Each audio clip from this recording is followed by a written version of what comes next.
Fitra is a natural disposition that one has about that there is a creator, there is a superpower, there is something, a higher being up there who is in control of everything, who's created us, who is the creator of everything, basically. So this feeling is something that is inbuilt in all of us.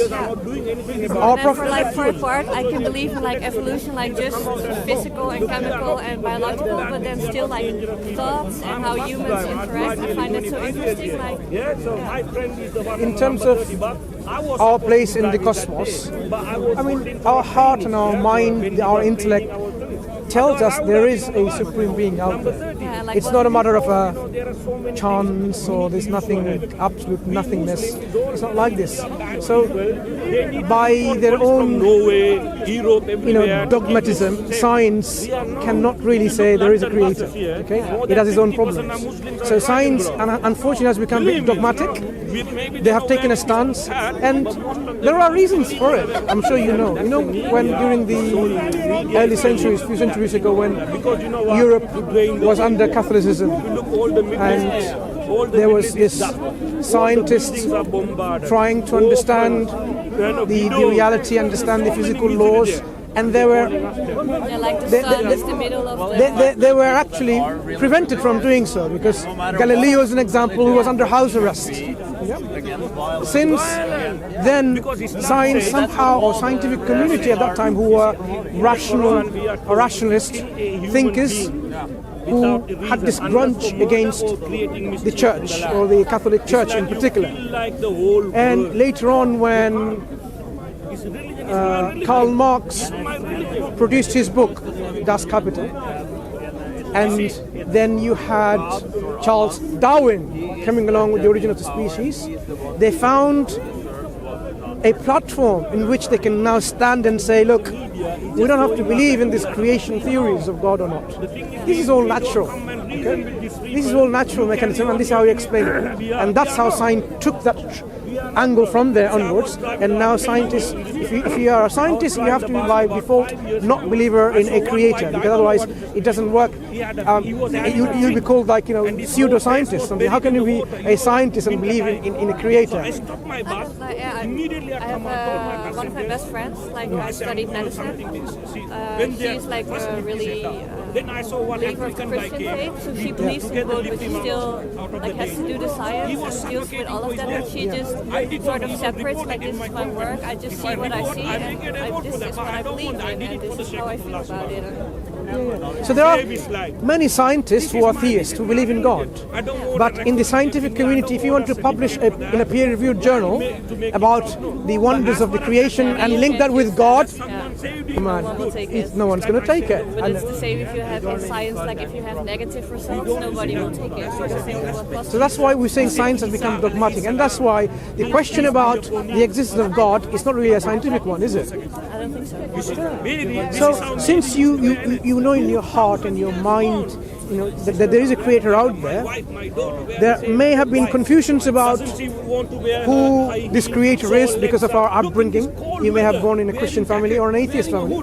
Now people are being born in atheist families because their parents are atheists, and then bringing up them with this framework in mind where these are old myths and superstitions and ideas and fairy tales, or others are leaving them saying you can make up their own mind, but there is a huge influence saying no, religion is a man-made thing. Okay, and you know about Richard Dawkins, how militant is he in his pushing forward his ideas against religion and religious. Richard Dawkins. He's a well-known scientist, a very good one indeed. But when it comes to his religious ideas, of course, he's totally against creationism or religion being taught in schools or universities and something like this, and actively, one who goes on to talk against religion. Okay, you have scientists out there who don't care about people believe in religion or not, but he's the one who's opposite, where But like if I look at my mom is still Catholic and she visits church and those things, but she really she's like should be good to everybody, and she's not against other religions. She's like okay, everybody should be able to have a free choice, and she has a lot of support. Like she prays every night before dinner, and she says it just helps me and it gives me power, and I really like to see that in her. So I like when people have like some back support from. I think it's really important. So from your standpoint, are you sort of thinking that there might be a super being, a supreme being out there who's all powerful, absolute, or is it just like you're certain, you're convinced logically and rationally? What's your position? I'm not convinced, but it's more like I can't explain certain things, and therefore I just like there must be something. Okay. Yeah. Okay. How about doing some, intellectual exercise and see where the truth should lie? Okay. So if there is no God, no creator, by default there should be nothing. Why? If there was no God, no creator, no creative force, nothing should exist. I don't know. Like they did something. Why? Okay. Yeah. Why does something exist at all in the first place? Why does something exist rather than nothing? Yeah, like what I believe personally is like you had this like prehistoric soup, and then just with like. No, that's the beginning of our the life on Earth. Yeah. But why does the cosmos exist? Yeah. How did the universe come? Galaxies, nebulas. I don't have a good answer to that. Right. So if you think about it, now let's go backward from here to understand how things do operate. Science is fully based on causality, cause and effect. That's our foundation. One of the paradigms of science. It has to be. We can explain things because of this principle. You have effect because there is a cause. If something exists today, now, you and I, okay, we are energy or matter or any of this interconversion, right? If something exists today, there cannot be a time in the past where there was absolute nothingness. So something should like There has to be something a start. always, not a start. There has to be something always. Yeah? How can you? Yeah, because that? if you then have a point where there was absolutely nothing, then from absolute nothing you cannot get something, because nothing doesn't have energy, nothing doesn't have power, will, or consciousness. It cannot make or bring anything into existence. So if we are today, in existence, there has to be always something. Now here's the problem. On the But roundabout. then I like to As soon as you cross, think that it's not like all unified in a certain person or power, but that's. But we maybe multiple can now try to understand it. If something exists always, that means there is no beginning to this something. Whatever you say, there is ultimately something that is there which has no beginning. It's like this. Some people say, look, this universe, okay, maybe something created it. Let's call this something A of the alphabet. A, B, C, D, A. Question. Where did this A come from? Well, maybe B. So you can carry on this exercise like this, and you can see A, B, C, Z, and you can carry on. Ultimately, because something has to exist always, then this is never ending. This chain of creators for our universe is never ending. But do you personally believe then that it's like all unified in a person or a God, or how? What do you think about it? As Muslims, we believe there is a creator who is the creator of everything, who is eternally existing without any beginning and will be everlasting with no end. Absolute in the attributes that the How creator would you has. explain that then? Like, Okay, how- so we can go backwards from here now. So imagine now we'll talk about this universe that we have. Our universe, if it came from a creator who was from another creator and so on, we can ask, okay, does it really end or does it carry on? Which makes more sense? So if I say without an end, it doesn't make sense, and I'll explain to you how. This is the concept of infinity, right? Infinite causes for something. You've got a cup, maybe tea or coffee in your hand, right? Coffee, yeah. Coffee. Exactly. Imagine now you want to give this to me on my hand. And to pass from your hand to my hand, there are infinite number of people it has to pass through. Infinite. Would it ever reach me? Yeah. I've heard the theory before, like if you see in distance and like if I have to go from my house to your house is 1 kilometer, but maybe it's 1.11, then I can never reach your house. Yeah. So think about it. So you've got this cup. It needs to come to my hand, but there are infinite number of people. So it goes to the next person and the next person and the next person. It just carries on going, and there's never ending, infinite. It will never come to my hand. Yeah, you're right. Never. Because there are infinite number of people in front of you and me. Our universe would never get created if there were infinite number of creators, because it will never come to a point where it's being created. I get your point. So that means the chain of creators for our universe, or the cause for our universe, it has to end somewhere, where before that there is no other creator. So our alphabet will eventually end somewhere, like Z, say, for example. Z is the first cause of this universe. So we say this first, or the last of all these causes, is the creator of our universe, before which there is none. Is the eternal with no beginning. Absolute, having existed always. Has to exist always. Why? Because this creator has to be always in existence. Otherwise the same question applies. I get it. Yeah. It makes sense if you say it. Yeah. So this creator must be absolute by attribute. But it's just like too much for the mind to like think of something. Yeah, but that's why we need to take step by step. Think, logically, sequentially, rationally, But that's and like then exactly like describing what I'm feeling. Like there must be something that's like somewhere that has always been there and started it, but so now you can see your logic and rationality comes to a conclusion. There has to be. It cannot be any other way. So if somebody says, look, our universe came from absolute nothingness, you will say, that is not rationally acceptable, intellectually acceptable. We would reject this concept. Why? Because from nothing, you get nothing. You cannot get something from nothing. To give you an example, a crude example. If I want to give you money, say £10, and I have no money in my wallet, and I have no banks, no friends, nothing, can I give you money? I can't give you money. So the concept of borrowing energy, like science is trying to be clever, it doesn't work because there is nowhere to borrow from. It works if you study quantum physics. Yeah. How much of quantum physics do we know today? Very little. I can show you a whole study that I collected today, but that's not what I want to talk about. Just one moment. How much of quantum physics do we know today? Very little. Even in quantum physics, here is the problem. Particles don't pop into existence from nothing. This is again what we call misleading information given to the layperson. Do you know or have heard of this very intelligent academic who wrote a book called Universe from Nothing? yeah, Stephen Hawking. Not Stephen Hawking. Who was it then? Do you know the Universe from Nothing? He did the universe of the universe everything. The Universe from Nothing. That was That debated, Hamza Zosis debated as well. Professor Lawrence Krauss.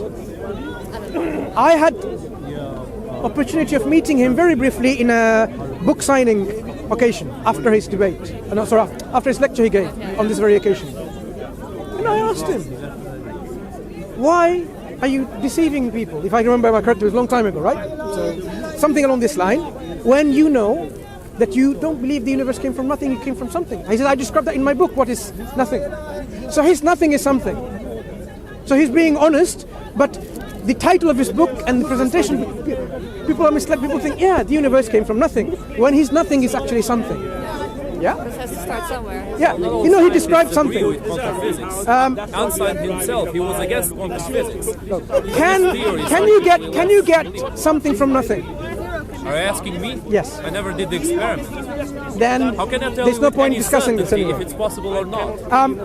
There's no point talking to you at this very minute because you need to do the experiments. But we know for did you sure, do the without any experiments, because science, in the very axioms of science, is done without any experiments. Is it a question if we started like from nothing or if it's always been there? Like is that one of the first? Even in science, But that's what the we call axioms. nothing. Like what is nothing? No, but if nothing was something, we would call it as something. Yeah, But that's also nothing true. in reality doesn't even exist. It's a concept. That's the reason nothing can never create something. Because something the that doesn't even particles- exist cannot create. So the particles in quantum physics doesn't come from nothing. They come from something. Well, if you isolate the space, and this experiment has been done, if you completely isolate the space, then particles pop in and out of existence. They come from something. They simply. But Well, you can don't say mean that. like- It's not, I can say that, that's the reality. You can say that's reality, but you can prove that that's reality.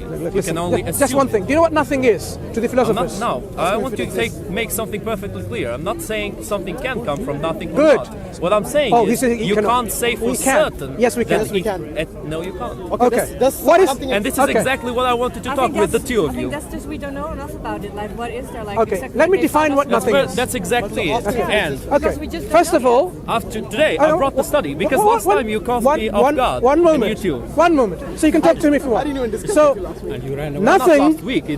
by it was quite a long definition, time ago. is the absence of everything. Yeah, but do we know everything? I ran away. Like Okay. particles, How so? some kind of radiation, whatever. That's something. No, whether That's we know or something. not, Nothing, by definition, I didn't in run philosophy, away. I is the absence of anything and everything. it That's was the opposite of exactly the something. best argument because I didn't bring So the from right that to nothing, run away from you things. cannot get something. I don't run away So all from this it. quantum physics, Listen, the problem is excuse doesn't work. an Why? unfair advantage Because of you the cannot people get both even sides. quantum particles. Yeah, if there was From absolutely nothing. Learn Yeah. one book. because it doesn't I agree. exist, All like I you said. need is to learn Yeah. that. So now we Basically, you can realize explain there is everything going to be with that book, absolutely with the something in Quran. existence. Exactly. Now the people who study Always science, it's much has harder to be. on them because they need to learn. What hundreds is the and thousands of qualities or books to characteristics say or all the properties things or to debunk attributes of the that ideals something of that the exists religious always people, and we that's can the big decipher. difference. That is the problem. It with has to be arguing with something religious that is not persons. limited and that is dependent why and finite. I couldn't find the right Because then answer. otherwise But it if will I share bring the same right problems tools that we and the have. right studies, I can as prove in your whatever I religion, want do you to. believe, like you said, like God is So the that is the creator of reason why I the didn't run universe, away. of the earth? And I got Do you- greatly everything, slandered by the SC Dawa Do channel. you think like So, God is I'd like to is talk it to them. man, woman, entity, ghost? Like Interesting how question. Yeah. Okay, let me tell you how the Quran defines God, right? And see whether it makes sense to you. Let me bring this. Is it something that's alive? No, it's only. Is it Something that Allah exists. No, it's like- Okay. Allah exists, and He's going to show you in the Quran how Allah defines or basically describes Himself. No, like how they describe God or the creator. Like, is it a man, ghost, entity? How do they see the I creator? have the good Quran, question. but does it have a translation? Is it something that's still have a present, or was it translation. only there? See, the got existence it? of God is Okay. possible, Yeah. even though it's not certain. Okay. But the shape itself, and the rules that the God follows and the rules He imposes, that's the thing that you can't. Assalamu alaikum, That's Sheikh. very, very unlikely to Yeah, happen. exactly. Right. That's what I wanted to. Part of the You don't things need that I wanted to to see the argue about. translation, do you? I want to show her. Oh, I thought the same guy was still Okay. there. Say He is Allah, God who is one. The Allah, the eternal refuge. He neither begets nor is born, nor is there Him any equivalent. There's nothing like unto God. But you call it a him there, so No, it's like in Arabic, you have to describe. There is no it in Arabic. It's either he or she. So Arabs are accustomed to describe in the language of God as a he rather than a she, because to them this is the usage. everything was he. Default is He. It doesn't mean God is a male or a female. So can you get this back again? Yeah. Just give me another translation. I want to show her something interesting on this very thing. No, but then you personally, just how do you see? Yeah. Other translations? Give me another translation. So God is the one and only, the unique, the one who is absolute, eternal. Everything depends on Him. He's independent of any need, but everyone needs Him. Not born, doesn't produce any children. And Do you like see him as a human sort? Like No, it's not. It's unlike anything. it's not made of So flesh. Allah says Okay. in the Quran, "Laysa so kamithlihi if God is one and only and unique, because this is what ahad means, one and unique, and being the one which is totally independent, self-sufficient, absolute. If you're one and self-sufficient, of course you can't have a father or a mother or any of these offsprings, because you won't be one anymore. You won't be self-sufficient anymore. So this is how it logically follows that he's not someone who is born or someone who produces anything or gives birth to anything. But do you see it as a person, like in the No, beginning? no. And then it continues, there's nothing co-equal like unto him. There's nothing like him. Quran says, لَيْسَ كَمِثْلِهِ شَيْءٍ. There is nothing like unto the likeness of God. Nothing like unto the likeness of God. Totally unlike. So the creator is totally unlike the creation. So So he's not a man or a woman or a tree or a stone, anything, but creator is one who is the originator of everything, the one who is alive. Do you have like an image of? Could you? No. Any image that you have, it's not God. No, exactly, because how? Yeah. He's unlike the creation, so we cannot comprehend how God is or imagine Him. More like a concept. Yeah, but we understand that God exists, and there is nothing like unto God. For example, if I showed you, look, let me show you this. You've never seen it before. They say, oh, okay. Then you know that this is a unique form to it. God is unique in every sense. He's unlike the creation. So people have fallen into this era of thinking God is like a man or a woman or a tree or a creation. I don't think People have in the past, they have likened God to be like man. God is like a man with a long beard, white, and sitting on a throne. Yeah, that's more like Poseidon and Zeus from the Greek mythology. And in Greek mythology, in Christian traditions, and so on and so forth, people have pictured God like this. So in Islam, God is totally unique and unlike His creation. But the Quran confirms, وَهُوَ السَّمِيعُ الْبَصِيرُ. He is the one who hears and sees. That means God has attributes. Yep. God is not some abstract entity. Yes, senses. He's not a deity of deism where He's created and He left everything alone and He's not bothered or cared. No, God is someone who has attributes. He created and He has this relational attributes to this creation. He interacts with the creation. He creates and He's merciful to them. He's just to His creation. He is forgiving His creation when they do something wrong. So in Islam, if you look at this concept, your heart and your mind will say, yes, if there is a creator, this creator has to be just.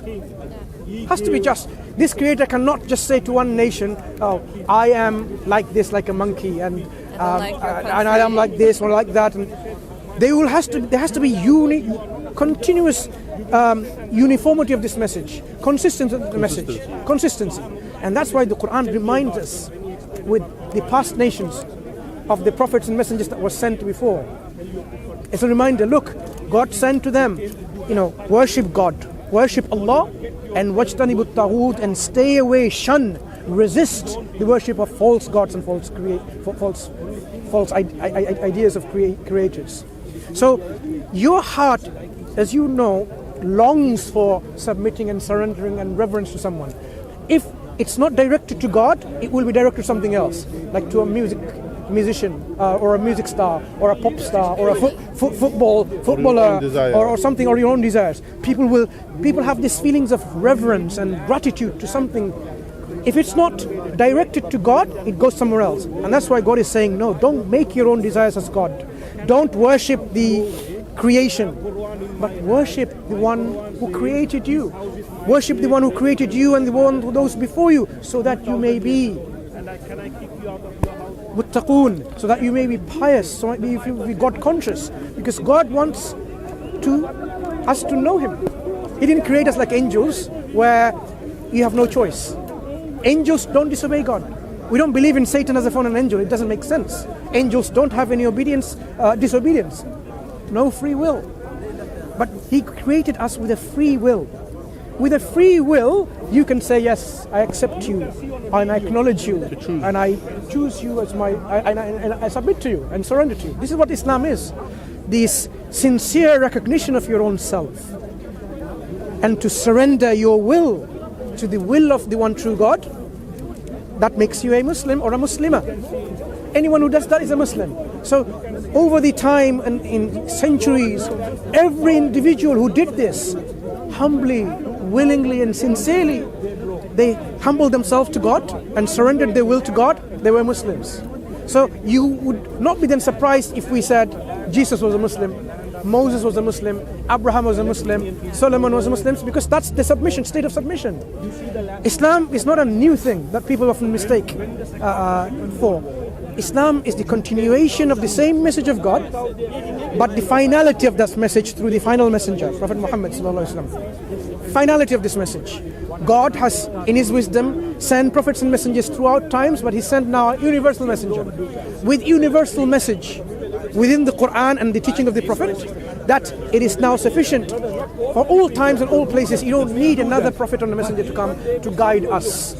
Our role and responsibility is simply to look into the life of this Prophet Muhammad sallallahu alaihi wasallam, examine his life, examine the message that he's brought, the Quran, and then accept it or reject it. That's the role of the mind. One of the primary role of the mind is to understand that we are a creation of God, and then find his message of guidance and submit to that guidance. Because do you really think that God created us in vain, in mere play, in jest, for no reason? Does it make any sense? He's created this universe in so much precision in the sense that even they're like so precise to the 22nd decimal places. We're talking about universal constants, Planck's constants, gravitational constants, and so on. So precise in their harmony, the way that we are constructed. I mean, when we have a bleeding, a cut here, somewhere in there, how there's a meshwork formed by fibrin and fibrinogen and all these platelets, and amazing. But instead of thanking God for giving us life and to sustain it, we say he doesn't exist. So we should really come to our natural response. Do you know what natural response should be? Let me give you an analogy first. Now you've talked to me, you think, okay, this guy, maybe not that so bad, right? So we were walking past there, and God forbid, a lorry hit me, right? A lorry hits me, and I'm on the ground, a truck. I'm bleeding, and you thought, let me take you to the hospital, because you're a caring individual. You took me to the hospital. It may not be in this country, somewhere else, where they needed blood and your blood matched and you gave me blood to save my life. My kidney was failing. You gave one of your kidney to save me. I didn't know any of this. I wake up a long time later and I see you sitting there in front of me. And the nurse tells me, well, that story. What would my natural response to you? Say, get lost, I didn't want any of that. Should I not at least say thank you? That's the natural response of gratitude that I have for you, for what you've done to save me. God has given us the life. He's given me whole of my blood circulation system and the heart. He's given me 2 kidneys, and yet we are not grateful to him. Worship is to show gratitude to our Creator. This is the natural response. It is not something that he needs. Does God need our prayers? Does God need our worship? We need to be grateful to God for what he has given us. If we are able to do this, we will be successful in this life and we'll be successful in the hereafter, because God did not create us in vain. He's created us for a purpose, to use our mind to follow his guidance. Because if you think that the person who's here in this life, they use their free will to do good and to do evil, and both the results going to be the same, they end up dying the same, and the worms comes and eats them, and that's it. Where is the justice? Where is the justice for the wicked who raped and murdered and oppressed people and animals and the environment? Where is the reward for the one who was kind and good and patient and helping and charitable? Where is the reward? Where is justice? Justice itself demands there should be a day of judgment. Who's going to judge? The one who created this world and the one who will create the next world and set up the justice. So in the day of judgment, how are we going to say, God, yes, I fulfill my duty that you created for, when I didn't even know what I'm supposed to do? You go to an exam and